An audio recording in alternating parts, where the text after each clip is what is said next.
नमस्कार दोस्तों, स्वागत है आप सभी का हमारे इस चैनल पर। दोस्तों, हम लोग उत्तर प्रदेश विशेष पढ़ रहे थे, यूपी स्पेशल, जिसमें हम लोग प्राचीन इतिहास के बारे में बात कर रहे थे। और प्राचीन इतिहास में पिछले वीडियो में हम लोगों ने मौर्य काल के बारे में पढ़ा था।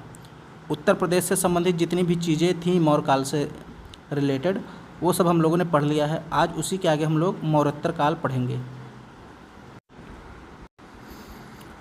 मौर्य काल के बाद जो काल आता है उसको मौर्योत्तर काल कहते हैं।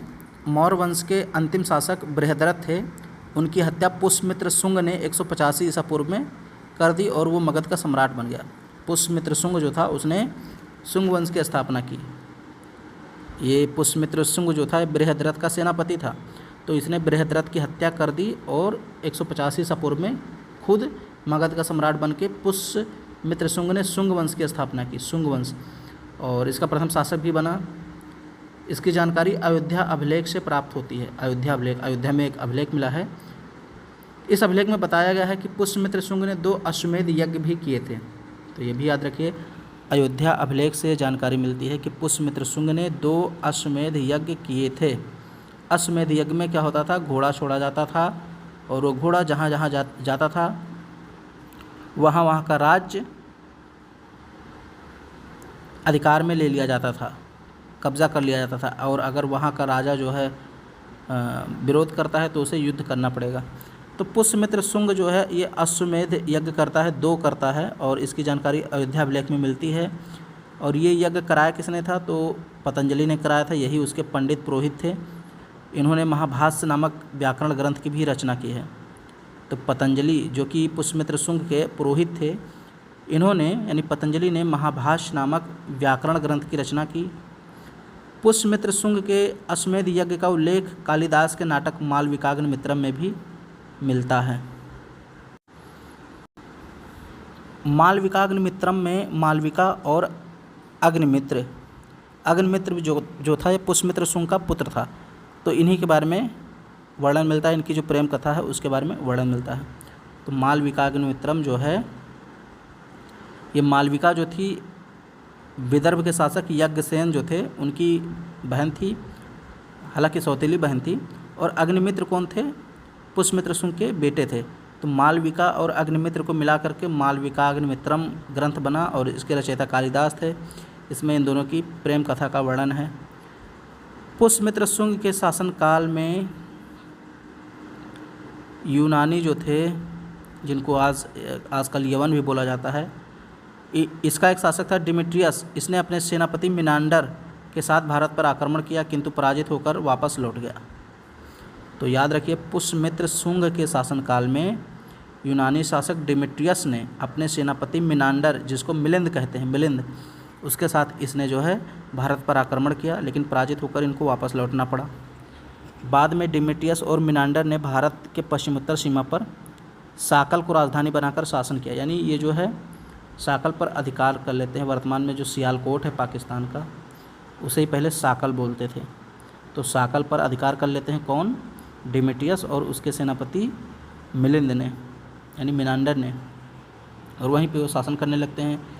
हिंद यमन शासक के रूप में प्रसिद्ध इन्हीं राजाओं ने भारत में पहली बार मानक स्वर्ण सिक्के जारी किए। तो पहली बार सोने के सिक्के जारी करने का काम किसने किया था, इंडो ग्रीक ने, या इन्हीं को हिंद यवन शासक कहते हैं, इन्हीं को यूनानी कहते हैं। तो सारे नाम एक ही हैं, चाहे हिंद यवन कहिए, चाहे यूनानी कहिए, चाहे इंडो ग्रीक कहिए, ठीक। तो इन्होंने सर्वप्रथम भारत में सोने के सिक्के चलाए थे। कनिष्क ये कुषाण वंश का शासक था। क्योंकि जब मौर्य साम्राज्य का पतन हुआ तो कई सारे वंश आए, कुछ देशी शासक आए, कुछ विदेशी आए। तो जैसे देशी शासकों में अगर बात करें तो शुंग वंश आता है, कर्ण वंश आता है, सातवाहन वंश आता है, चेदी वंश आता है, ये देशी शासक थे। विदेशी शासक में बात करें तो हिंद यवन हो गए, शक, कुषाण, पहलव, ये सब आते हैं। तो ये सारे राज्य स्थापित कब हुए, जब मौर्य साम्राज्य का पतन हुआ। तो भारत के अलग अलग भागों पर इन देशी और विदेशी शासकों ने शासन किया। कनिष्क जो था ये कुषाण शासक था, कुषाण वंश का, और इसके सिक्कों पर बुद्ध के अतिरिक्त यूनानी, पारसी एवं वैदिक देवताओं के भी चित्र मिलते हैं। भारत में मूर्ति बनाने की कला मथुरा शैली और गांधार शैली इसी काल में शुरू हुई। तो ये याद रखिए, जो कुषाण काल है कुषाण काल, कुषाण वंश के समय में ही मथुरा शैली और गांधार शैली का विकास हुआ। ये मूर्ति बनाने की कला थी। सर्वप्रथम बुद्ध की मूर्ति का निर्माण इसी काल में मथुरा शैली में हुआ। तो सर्वप्रथम महात्मा बुद्ध जो थे, इनकी मूर्ति का निर्माण हुआ, और ये किस कला में हुआ? मथुरा शैली में हुआ। शुंग वंश और कर्ण वंश के बाद आंध्र सातवाहन वंश एवं इक्ष्वाकु वंश का शासन हुआ। सातवाहन वंश के एक शासक थे गौतमीपुत्र सातकर्णी। इन्होंने शकों के छहरात वंश को पराजित कर पुनः भारत में अपने वंश की स्थापना की। इक्ष्वाकु वंश के शासकों को पुराणों में श्री पर्वतीय एवं आंध्रभृत्य कहा गया है। तो ये याद रखिएगा, जो इक्ष्वाकु वंश के शासक थे इनको पुराणों में श्री पर्वतीय कहा गया है या आंध्रभृत्य कहा गया है। अब यहाँ थोड़ा सा विक्रम संवत के बारे में देख लेते हैं। भारत पर शकों का प्रथम आक्रमण 71 ईसा पूर्व हुआ था, जिसका वर्णन जैन ग्रंथ कालकाचार कथनम से प्राप्त होता है।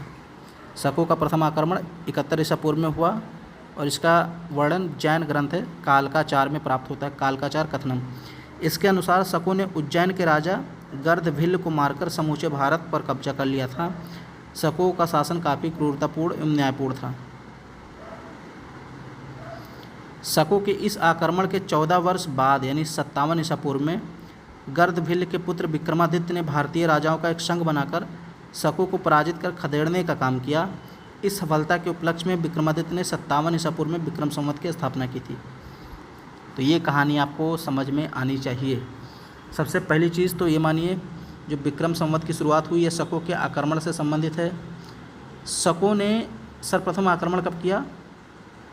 71 ईसा पूर्व में, ऐसा वर्णन मिलता है जैन ग्रंथ कालकाचार कथनम में। और इन्होंने उज्जैन के शासक गर्दभिल्ल को पराजित कर दिया। इन्हें जो शक थे, इन्होंने गर्दभिल्ल को पराजित कर दिया, जो कि उज्जैन का शासक था, और पूरे भारत पर अधिकार कर लिया। अब गर्दभिल्ल का एक बेटा था विक्रमादित्य, इसने जो है 14 वर्ष बाद शकों को उज्जैन से भगाया, यानी एक संघ बनाया राजाओं का, सारे राजाओं को मिलाया और जो है शकों को भगा दिया, खदेड़ दिया। और इसी उपलक्ष्य में, यानी उनको भगाने के उपलक्ष्य में, खुशी में, जो विक्रमादित्य था उसने 57 ईसा पूर्व में विक्रम संवत की शुरुआत की थी। एक वर्णन ये मिलता है। अब शक संवत की बात करते हैं। अभी तो हम लोगों ने विक्रम संवत पढ़ा, अब शक संवत की बात करते हैं। तो विक्रम संवत की स्थापना के लगभग 135 वर्ष बाद 78 ईस्वी में शकों ने भारत पर दूसरा आक्रमण किया, जिसमें उन्हें व्यापक सफलता प्राप्त हुई। और इस सफलता के उपलक्ष्य में 78 ईस्वी में शक संवत की स्थापना हुई। ये चीज़ याद रखना, शक और विक्रम संवत के बीच जो फासला है, यानी जो अंतर है, वो 135 वर्ष का है, जो कि 57 ईसा पूर्व में शुरुआत हुई थी विक्रम संवत की, और 78 ईस्वी में, ये ईसा पूर्व नहीं, ये ईस्वी है, 78 ईस्वी में शक संवत शुरू हुआ। तो 78 ईस्वी और 57 अगर दोनों को आप जोड़ेंगे तो ये लगभग 135 आएगा। ठीक है, तो दोनों में अंतराल यानी अंतर जो है 135 वर्ष का है।